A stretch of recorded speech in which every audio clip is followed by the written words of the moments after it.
it almost came down to the cost of living versus what other cool shit is going on, or like, and the airport, because just having an international airport that goes, I could get pretty much anywhere on a direct flight. Are you a Delta man? Yeah. So being on Delta, I was Plug. like, let me get back home, get on my Delta flights.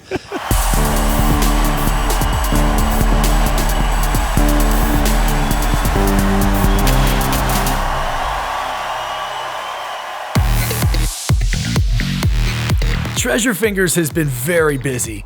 Besides releasing music under multiple monikers, he runs his own label called Psycho Disco that has a residency in his hometown of Atlanta and tours around the country.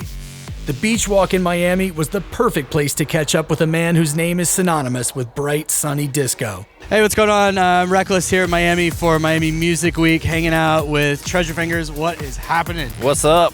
Glad to be here. You've been busy. Like reading up on this, I had no idea you were in Evil Intent. Yeah.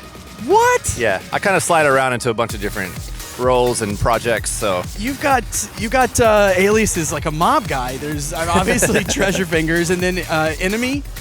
Yeah, Enemy was kind of before Evil Intent and kind of coincided with it for a little bit, but I won't ever use that alias again. It's dead. There's no use for it at this point. So. What about the Treasury now, too? The Treasury is kind of more like my production alias. I did a track for Young Thug and just kind of experimented with some down-tempo and some hip-hop and R&B and just beats generally. But even that, I started making all this music, and I have like over an album's worth of music now, but I think it's time to come up with another name for that album because it's so different from what it started as. So I'm a weirdo with the aliases, but it was like all kind of throwaway tracks at first. Is that how it started? Yeah. It would just be me getting high out of my mind and making whatever the weed gods gave me. And at some point, it turned into like, okay, there's a very cohesive sound to all this music. So I just started dumping it in a folder and saving it, and I still keep writing it, but it's kind of like, damn, I need like a name and a plan to put this out now. Which kind of the thing that I hate now with music is it's so the industry's so saturated that you really gotta come with like a plan. You can't just like upload a track to SoundCloud and make it nowadays, even if it's one of the best tracks you've ever made. You really got to get some promo and marketing and just the whole thing behind it. So I haven't had much time to devote to that project, but that's something on the timeline for later this year. And it's something, too, that once you've built a name and a reputation and just name recognition with your fan base, I mean, you don't want to distance them by doing something that's way out of your wheelhouse, but you also don't want to start over from scratch. Yeah, and I feel like I even strayed a bit far with Treasure Fingers into other like techier forms, even heavier bass house stuff for a bit. But all the new stuff I'm writing, I'm back on kind of disco, choppy disco type stuff. So I think at least my original fan base is going to be psyched to hear the new stuff I'm doing. But yeah, it's like either come out of left field with some music that your fans are just like, what the fuck's he doing? Was there a reaction like that?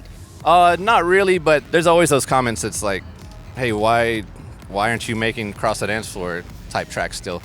So it's kind of like, yeah, I get that. And how kind of what put it in perspective is thinking of like, if I took all my friends to a brand new restaurant and the chef was like highly acclaimed, it was like, this dude's the shit, and he made some amazing, I don't know, maybe even tacos. You're like, damn, this dude kills it on tacos. I'm gonna bring all my friends back in a month. And he's making pancakes. Yeah, and you're like, well, what happened? These pancakes are good, but we wanted the tacos. So that's kind of how I view that. So I'm like, the aliases are necessary, otherwise you're just gonna start splitting your fan base further and further, and it splinters into just weird fractions of, I don't know where it goes after that. But well, there's not a huge jump between like the new disco that was occurring in like the Bloghouse era and some of like the tropical kind of deep house it's now.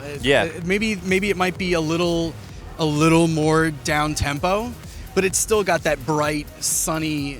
Yeah, kind the of vibes attitude. are the same. Yeah, exactly, man.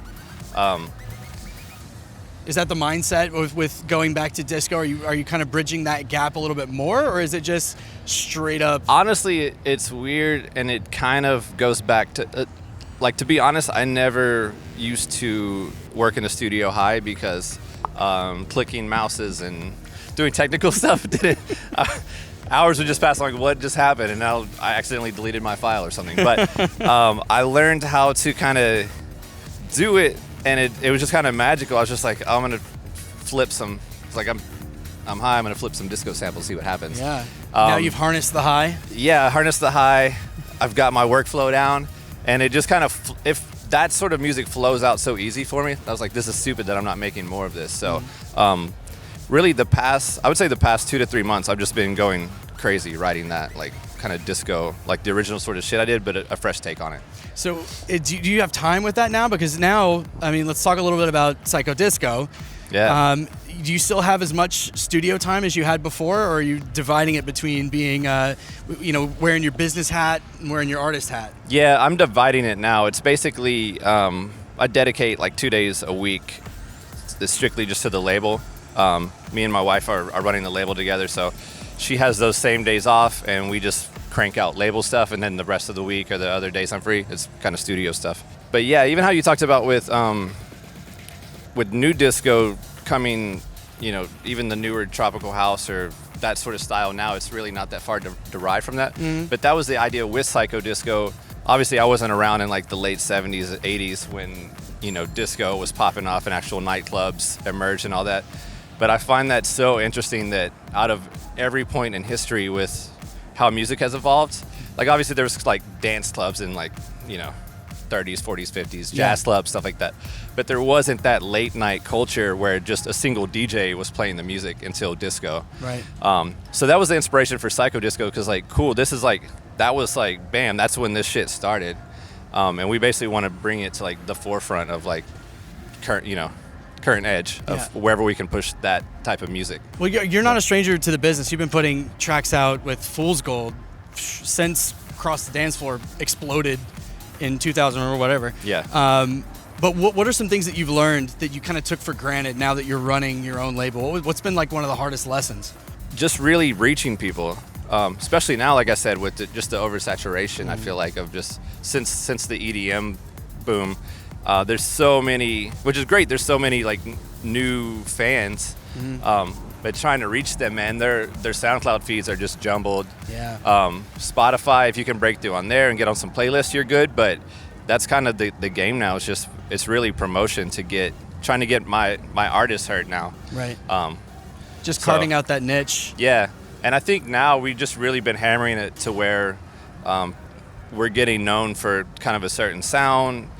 And we've got all the artists pushing the label. So as everyone gets a release, then maybe the artist who had the previous release, their fans may not have known about him, but now they do. So it's kind of just building this really tight-knit group of everyone and just having everyone like, let's tell the world about us, get it out there. Is that what the tour has been helping with that? Kind of go, and you got obviously the fan base in like Atlanta, but then you start kind of exporting not just one artist, but the whole collective? Yeah, we started doing Psycho Disco club nights. And in Atlanta, we have a residency, but we've done LA, New York, San Diego, can't remember where else, but those would be a specific, like, this is Psycho Disco, me, some other people off the label, some special guests, and it's really to raise awareness to the label and the brand in general. Well, I was just gonna say, like, it wouldn't, when you were talking earlier about the similarities, you think of guys that are doing guys like Autograph. Like, I would not be surprised at all if Autograph dropped like your Big Gip remix. It would just fit right in with everything they're doing. Yeah. It's interesting to see that there is like a cohesive sound that's kind of, while genres come and go, good dance music is good dance music regardless of the genres and clicks. Yeah, it just sticks around. Especially that sound, man, it's weird because it's very underground, but at the same time, it's got an accessible tone to it, I guess. Yeah. It's not like a cheesy remix of a top 40 song is what makes it pop. These are like original tracks and just original, but it's got some sort of familiarity to it to where people really grasp to it, And you've laid down roots. You've been in Atlanta for as long as I can remember. Yeah. And I mean, you're married now, so you've definitely got some roots there. But what was it about Atlanta that kept it home when so many artists were either moving to New York in like the early 2000s and then moving to LA in the mid 2000s? Yeah, well, I did the move to New York, and I still love New York. Like that's my favorite city in the world, probably. But for me, it almost came down to the cost of living versus what other cool shit is going on, or like, and the airport, because just having an international airport that goes, I could get pretty much anywhere on a direct flight. Are you a Delta man? Yeah.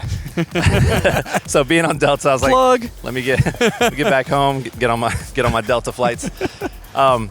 But yeah, there's just a cool scene in Atlanta too. That obviously the hip hop shit is like worldwide. Yeah. We're like, you know, the kind of trendsetters for that sort of shit for the past over a Forever. decade, you know? Yeah. Yeah. But there's a very cool underground scene of almost everything from indie music, like, you know, like Black Lips and people like that are there. We just did last year actually an interview with Claus, who I freaking love. Yeah. Love them. They just moved to New York.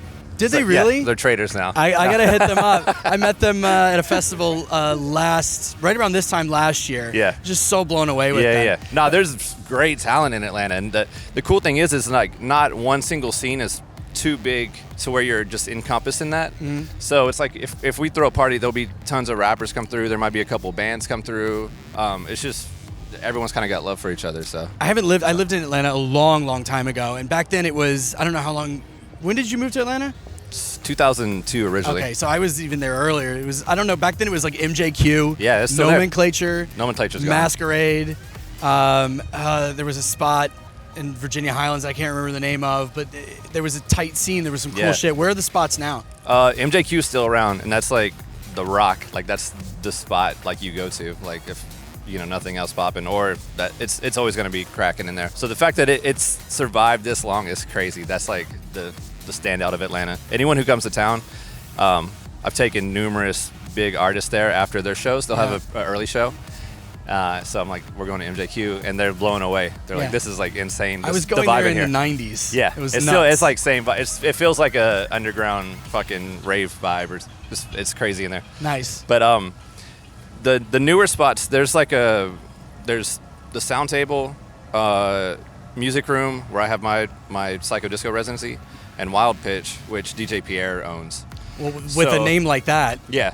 So there's like those three clubs are strictly like underground house and techno, and they're popping pretty much 3 nights a week. Awesome. And they're all, I think you could pretty much walk between them all, which is kind of cool too. Yeah.